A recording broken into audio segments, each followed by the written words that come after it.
अस्सलाम वालेकुम स्टूडेंट।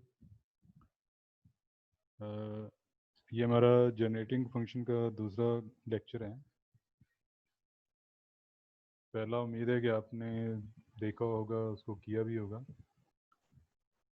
तो student, generating function for sequence A not a1 up to ak of real number is the infinite series of power series of the sequence is given by।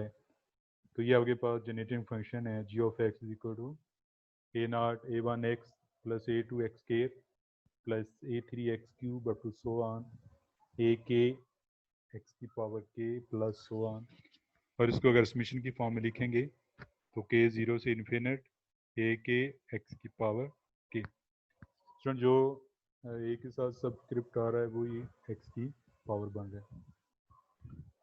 तो ये कुछ example भी हमने last time solve की थी। अगर आपके पास एक सीक्वेंस दी गई है 1 2 3 4 अप टू सो ऑन, तो उससे आप जनरेटिंग फंक्शन किस तरह बनाएंगे। तो अगर इसको आप कंपेयर करें तो आपके पास ए नॉट की वैल्यू 1 है, ए वन की वैल्यू 2 है, ए थ्री की वैल्यू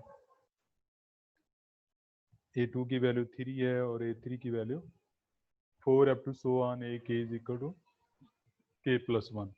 क्यों ये सीक्वेंस इस तरह तरीके से चल रही है, के प्लस वन, उसमें एक के ऐड करते हैं तो अगली वैल्यू आपके पास आती जा रही है। तो ये आपके पास जनरल फॉर्म इसकी होगी। इसमें आपने वो a naught a one a two a three की वैल्यू पुट कर देनी है। तो ये आपके पास आ गई जनरेटिंग फंक्शन। और इसको सीरीज़ की फॉर्म में लिखेंगे, फंक्शन की फॉर्म में लिखेंगे तो ये 1 माइनस एक्स की पावर माइनस टू होता है, जिसको आप 1 ओवर 1 माइनस एक्स स्क्वायर भी लिख सकते हैं। तो स्टूडेंट, ये किस तरह लिखा जाता है ये मैंने लास्ट टाइम भी एक्सप्लेन किया था, अब भी कर देता हूँ। तो नेक्स्ट फिर एक और सीक्वेंस दी गई, उसको भी आपने इसी तरह करना है। तो स्टूडेंट, ये जो सीक्वेंस है, ये जो सीरीज़ है, ये ज्योमेट्रिक सीरीज़ बन रही है। क्या बन रही है? ज्योमेट्रिक सीरीज़ बन रही है। और अगर इन्फिनिट ज्योमेट्रिक सीरीज़ होगी तो उसके लिए अलग फार्मूला है। अगर एन ज्योमेट्रिक सीरीज़ होगी तो उसके लिए ये वाला फार्मूला है। तो फर्स्ट टर्म आपके पास ए है, कॉमन रेशियो आपके पास आर है। तो ये वाला फार्मूला यूज़ करना है जब आर लेस देन 1 हो, और ये वाला फार्मूला यूज़ करना है जब आर ग्रेटर देन 1 हो। तो ये आपके पास ए वन की वैल्यू 1, आर एक्स है, तो जस्ट फार्मूले में वैल्यू पुट कर दें आप। और यहाँ पे एन आपके पास नंबर ऑफ टर्म जो है वो 6 है। तो ये आपके पास जनरेटिंग फंक्शन आ गया 1 माइनस एक्स की पावर 6 ओवर 1 माइनस एक्स। फिर स्टूडेंट, ये सीक्वेंस दी गई हैं, 1 2 3 4 क्वेश्चन है, लास्ट टाइम हमने किए भी थे और इनकी आपने प्रैक्टिस भी करनी है। तो उसके बाद ये बानोमियल सीरीज मैंने लिखी है, ये 1 प्लस एक्स की power n c zero plus n c one x की power 1, n c two x की power 2, n c three x की पावर 3 प्लस सो ऑन। और ये कम्बिनेशन ओपन करेंगे तो ये इस फॉर्म में आ जाते हैं। तो बानोमियल सीरीज भी यूज़ होती है। ऊपर वाला जो फर्स्ट क्वेश्चन था वो बानोमियल सीरीज को यूज़ करते हुए लिखा गया है। तो नेक्स्ट ये इन्फिनिट ज्योमेट्रिक सीरीज का सम है। तो ये ए वन ओवर 1 माइनस आर होता है, ये आपने याद रखना है। ये सम ऑफ ज्योमेट्रिक सीरीज जब आपके पास एन टाइम दिया गया हो तो ये वाला फॉर्मूला यूज़ करते हैं। फिर उसके बाद हमने एक्सटेंडेड बानोमियल थ्योरम लिखा था कि let alpha and x be r real number with x small less than 1 and r a non-negative integer, then the extended binomial theorem is defined as, ये स्टूडेंट उसका फॉर्मूला है 1 माइनस एक्स की power alpha is equal to r zero से n alpha c r x की power r. अगर इस bracket को खोलेंगे तो ये फॉर्म आपके पास आ जाती है 1 plus alpha x over 1 factorial alpha into alpha minus 1 x के over 2 factorial up to so on. उसके बाद स्टूडेंट एक ये फॉर्म है 1 प्लस माइनस एक्स की पावर एन आर जीरो से n alpha c r plus minus x की power r. इसका मतलब ये है कि अगर आपके पास प्लस होगा तो एक्स के साथ प्लस आएगा पावर आर, अगर माइनस होगा तो एक्स के साथ माइनस आएगा और उसकी पावर आर।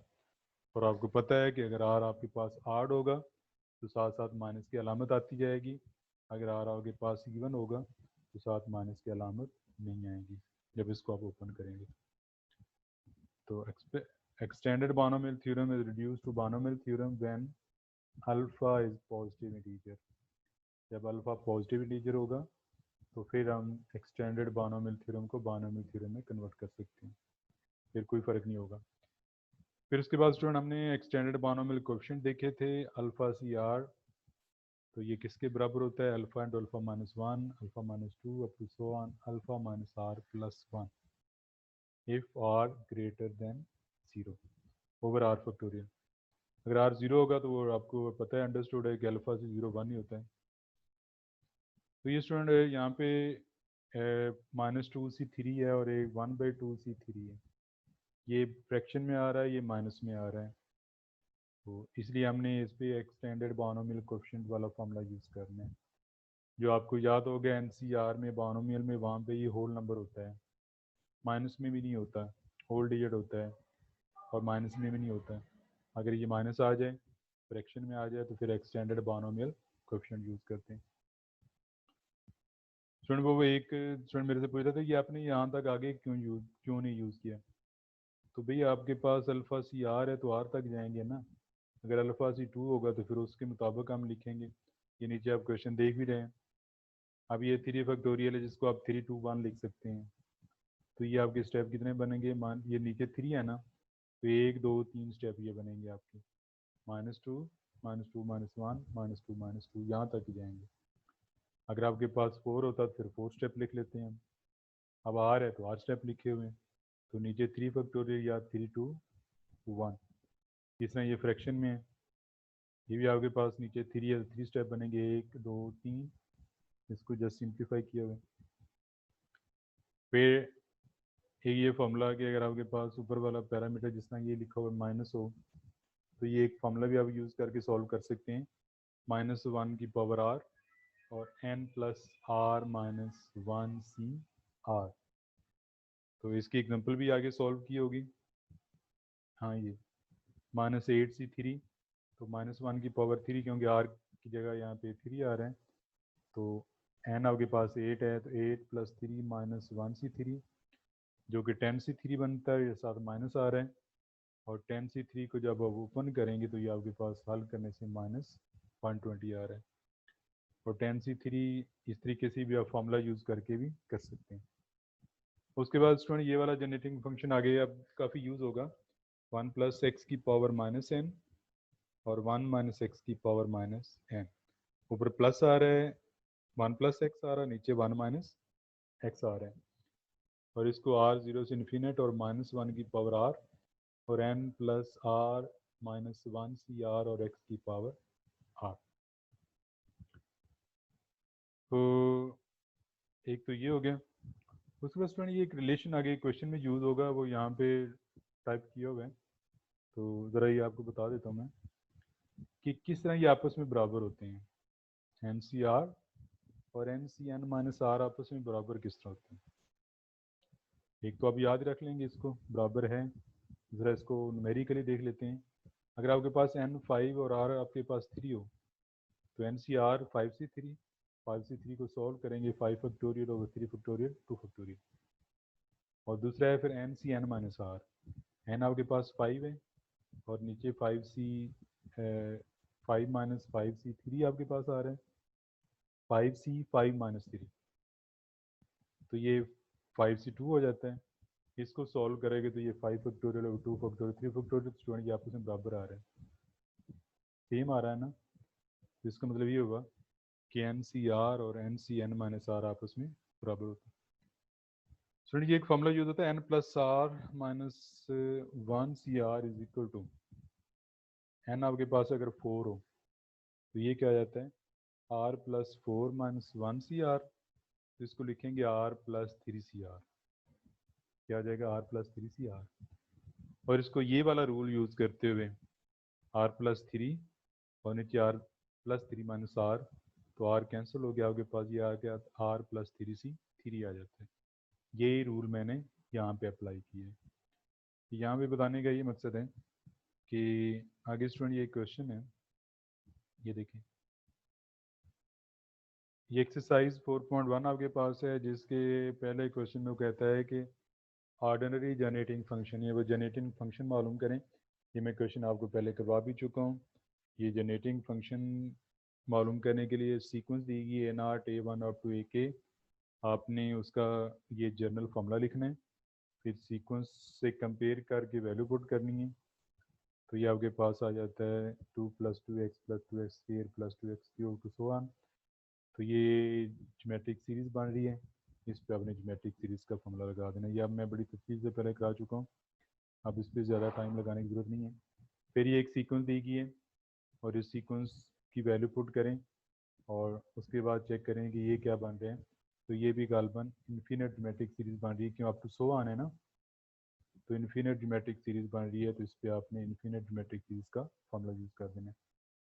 फिर स्टूडेंट नेक्स्ट सीक्वेंस आ रही है और इसमें वैल्यू पुट करें। वैल्यू पुट करने के बाद ये चेक करें, ये भी आपके पास इन्फिनिट ज्योमेट्रिक सीरीज़ बन रही है, तो इन्फिनिट ज्योमेट्रिक सीरीज़ का आपने इस पर फॉर्मूला लगा देना है। ये तो हो गया, लास्ट टाइम भी हमने किया सीक्वेंस वाले। और अब जो क्वेश्चन नया स्टार्ट हो रहा है वो है find the coefficient of x की power 20 in expansion of x की पावर 3 + x की पावर 4 + x की पावर 5 + सो ऑन की पावर 3। इसको जब एक्सपेंड करेंगे तो उसमें x की पावर जो 20 है उसका कोएफिशिएंट आपने बताना है। तो ये लिखा हुआ भी आपके पास up to so on infinite तक है। हमें नहीं पता कहाँ तक है, कौन सी वैल्यू होंगी, कहाँ से तलाश करेंगे, तो इसको आप देखते हैं।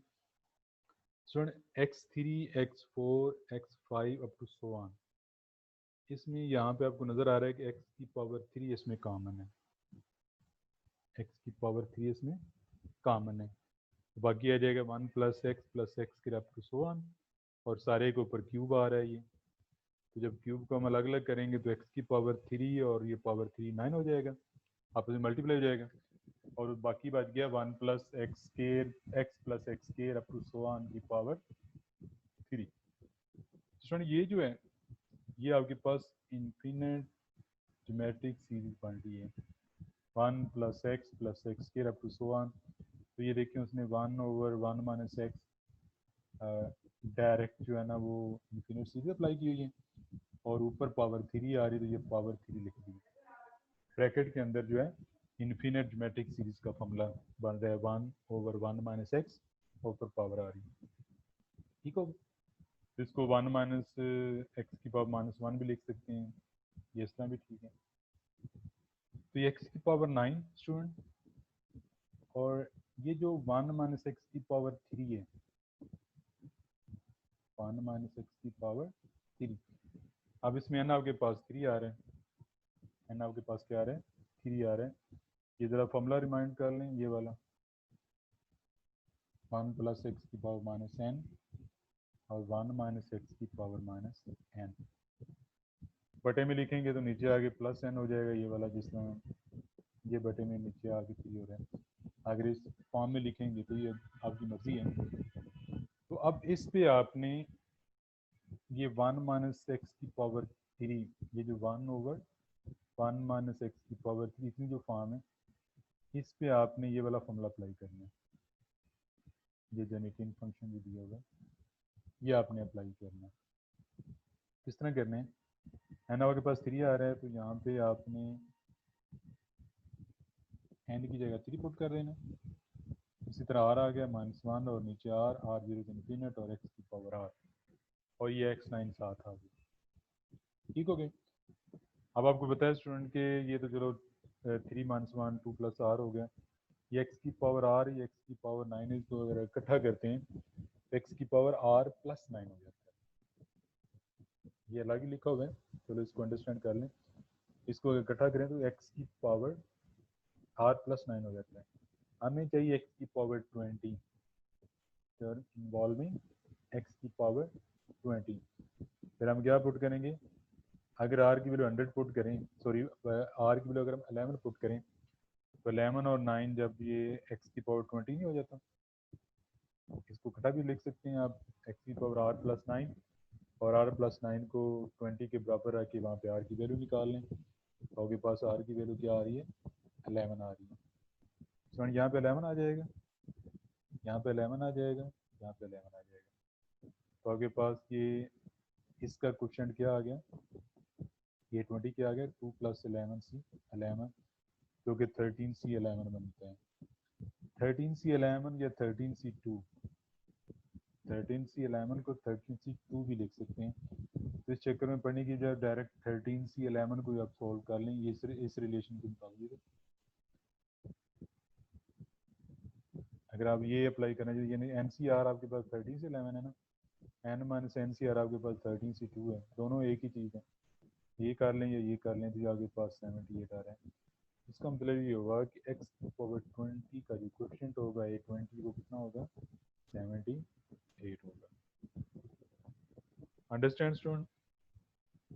आगे भी क्वेश्चन होंगे, इसको मैं मज़ीद थोड़ा सा एक्सप्लेन कर देता हूँ। ये आपने कॉमन लिया x की पावर 3 और ये ऊपर होल पावर 3 यार तो x की पावर 9 हो गया। इस पे इन्फिनिट मैट्रिक सीरीज वाला फॉर्मूला यूज़ करके ये 1 माइनस एक्स आ जाता है और इस 3 को हमने इसकी पावर लिख लिया। और ये जो 1/1 माइनस एक्स की पावर 3 है, इसका ये फॉर्मूला यूज़ करना है आपने जनरेटिंग फंक्शन ये वाला। ये फॉर्मूला ज़हन में रखें, 1 + x की पावर -n या 1 - x की पावर -n। इसको बटे में भी लिख सकते हैं, बटे में ये 1/1 + x की पावर n हो जाएगा, ये बटे में 1/1 - x की पावर n हो जाएगा। तो वो पावर में लिखा हुआ है, इस तरह भी लिख सकते हैं और इस तरह भी लिख सकते हैं। तो इसमें जो ये 3 आ रहा है ये n आपके पास आ रहा है, तो उस फॉर्मूले में n की जगह आप 3 पुट कर दें और हमने मालूम करना है कोएफिशिएंट x की पावर 20। तो x आप इकट्ठे कर लें जिस तरह बाइनोमियल थ्योरम में करते रहें।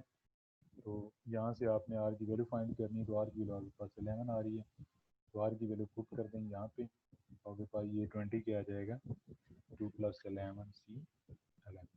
अभी एक और क्वेश्चन करते हैं, फिर आपको इसका कोई कंसेप्ट क्लियर हो जाएगा।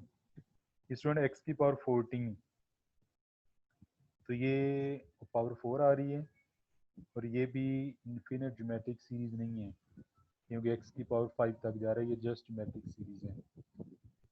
तो अब इसको ध्यान से देखना स्टूडेंट, इस पे ज्योमेट्रिक सीरीज ये वाला फॉर्मूला अपने यूज़ करना है, Sn a1 1 माइनस r की पावर n और 1 माइनस r, ये हमने ऑलरेडी किया हुआ भी था। तो ये फॉर्मूला अप्लाई करने के बाद ये भी सारे की पावर 4 भी है, तो फॉर्मूला अप्लाई करने से ये आ रहा है 1 - x की पावर 6 और 1 - x और सारे की पावर 4 ये आपके पास ऊपर आ रही है। और ये पीछे हमने किया हुआ भी है जनरेटिंग फंक्शन में जब सीक्वेंस की थी। तो इसकी पावर 4 ऊपर अलग लिख लिया और नीचे इसका अलग लिख लिया, तो ये हो गया 1 - x की पावर 6 की पावर 4 आ रहा है, तो ये 1 - x की पावर। अभी इस पे आपने ये प्रॉपर्टी अप्लाई करनी है, ये वाली सेम n इसका 4 आ रहा है ना, तो n इसका 4 मैंने पुट कर दिया और r + 4 - 1c4। उसमें इसको आपने बाइनोमियल सीरीज के लिए एक्सपेंड करना है, 1 + 4 - x 6 + 4 × 4 - 1/2 फैक्टोरियल 6 की power 2 up to so on. इस तरह आपने इसके 4-5 स्टेप लिख लेने हैं। और बाइनोमियल सीरीज मैंने आपको यहाँ नोट्स में लिख के दी हुई है, यहाँ पे लिख के दी है बाइनोमियल सीरीज।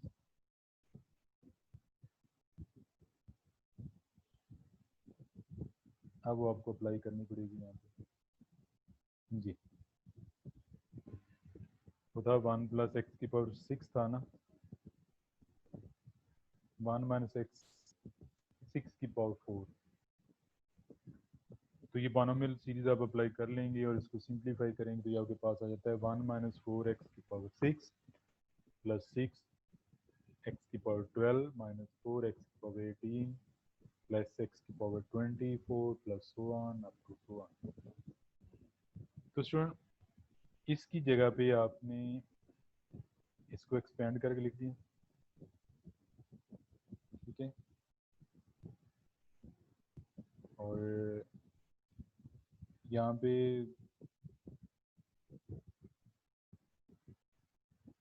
ये जो फंक्शन था आर प्लस 3C3 और एक्स की पावर आर, ये आपके पास आ गया। और ये अब आर प्लस 3C आर है, ये 4 - 1 3 हो जाएगा ना, तो आर प्लस 3C आर है। और आप यहाँ पे देख रहे हैं आर प्लस 3C3 आ रहे हैं,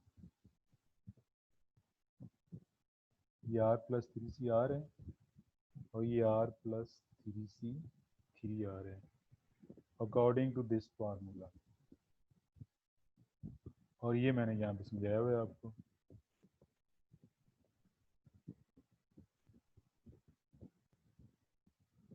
तो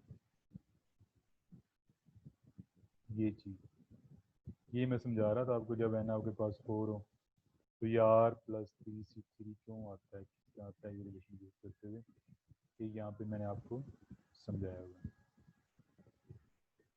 तो अब स्टूडेंट यहाँ पे देखें कि ये मल्टीप्लिकेशन आ रही है और ये मल्टीप्लिकेशन में ज़रा थोड़ा सा ध्यान करना है आपने कि x की पावर 14, x की पावर 14, तो ये यहाँ पे अगर 14 आर की वैल्यू, क्यों आर 0 से इन्फिनिट है ना, यहाँ पे अगर आर की वैल्यू 14 हो तो इसको जब ब्रैकेट खोलेंगे तो इसका मतलब है यहाँ से x की पावर 14 हमें मिल सकता है। एक स्टेप, अगर आपके पास यहाँ पे r की वैल्यू 8 हो तो इससे मल्टीप्लाई करने तो ये 14 बन सकता है। अगर यहाँ r की वैल्यू 2 हो तो इससे मल्टीप्लाई करने से ये x की पावर 14 बन सकता है। बाकी स्टूडेंट और कोई चांस नहीं, वैसे ही 18 आ रहा है, इससे जो कुछ भी मल्टीप्लाई होगा वो 14 तो नहीं होगा ना। तो हमारे पास जब इसको हम मल्टीप्लाई करते हैं तो ये जोड़े बनते हैं, इधर से 1 और इधर x की पावर 14, इधर से -4 x की पावर 6 और x की पावर 8, और इधर से 6 x की पावर 12 और x की पावर 2। ठीक होगा स्टूडेंट। तो यहाँ पे फिर हमारे पास r की वैल्यू या 14 आती है, या हमारे पास 8 आती है, या हमारे पास 2 आती है। यानी या 14 1 से मल्टीप्लाई होगा, या यहाँ पे 8 हो तो मल्टीप्लाई होगा, जब यहाँ पे 2 हो तो मल्टीप्लाई होगा। तो r की वैल्यू आपके पास 3 आ रही हैं, 14, 8 और 2। तो स्टूडेंट ये फार्मूला r प्लस 3C3 में एक दफ़ा आपने r की वैल्यू 14 पुट करनी है, 14 प्लस 3C3 पहले स्टेप के लिए, -4 ये वाला 4, फिर आपने r की वैल्यू 8 पुट करनी है, 8 प्लस 3C3, फिर ये वाला 6 प्लस 6, फिर आपने r की वैल्यू पुट करनी है 2, तो 2 प्लस 3C3, इसको जब सॉल्व करेंगे तो आपके पास स्टूडेंट 18 आ रहा है, 80 आ रहा है। तो x की पावर 14 का जो क्वेश्चन होगा इसको एक्सपेंड करने के बाद वो आपके पास क्या आ जाएगा, 80 आ जाएगा। ठीक हो गया। तो इसको हमने बायनोमियल सीरीज के लिए ओपन किया, इस पे हमने फॉर्मूला अप्लाई किया, फिर ये रिलेशन यूज़ किया। ये थोड़ा सा एक्सपेंड किस तरह किया है ये आपको मैं रिपीट कर देता हूँ कि इनको मल्टीप्लाई करने के बाद, क्योंकि ये जनरल फॉर्म है इन्फिनिट तक के, हमें नहीं पता इसको हम खोल के तो नहीं लिख सकते ना, तो हमने ये गैस करना है कि 14 हमें किस तरह मिल सकते हैं। तो ये x की पावर r है ना, तो अगर r की जगह 14 हो तो x की पावर 14 1 से मल्टीप्लाई हो तो फिर ये x की पावर 14 मिलता है। अगर यहाँ पे आपके पास 8 हो और r की वैल्यू 8 हो और वो इससे मल्टीप्लाई हो तो फिर आपके पास 14 बनता है, और r की वैल्यू 2 हो और वो 6 12 से मल्टीप्लाई हो तो फिर आपके पास 14 बनता है। इसके बाद r की कोई भी वैल्यू हो आप ये 14 नहीं आ सकता। तो स्टूडेंट r की वैल्यू आपके मुझसे 3 आ गई, 14, 8 और 2। उन दोनों को आप तीनों को आपने फॉर्मूले में अप्लाई करने, एक दफ़ा 8, एक दफ़ा 14, एक दफ़ा 2, और साथ ये क्वेश्चन आपने लिखने हैं, ये -4 आ रहा है, ये 6 आ रहा है, इसका 1 आ रहा है, 1 तो अंडरस्टूड है। इसको सॉल्व करने से आपके पास वैल्यू क्या आ रही है, 80 आ रही है। तो ये स्टूडेंट ये 2 क्वेश्चन आज हमने किए और वो इसको रिपीट किया, इसको प्लीज़ देखिएगा, इस टाइप के आगे क्वेश्चन होंगे। इंशाल्लाह आज के लिए इतनी काफ़ी है। अल्लाह हाफिज़।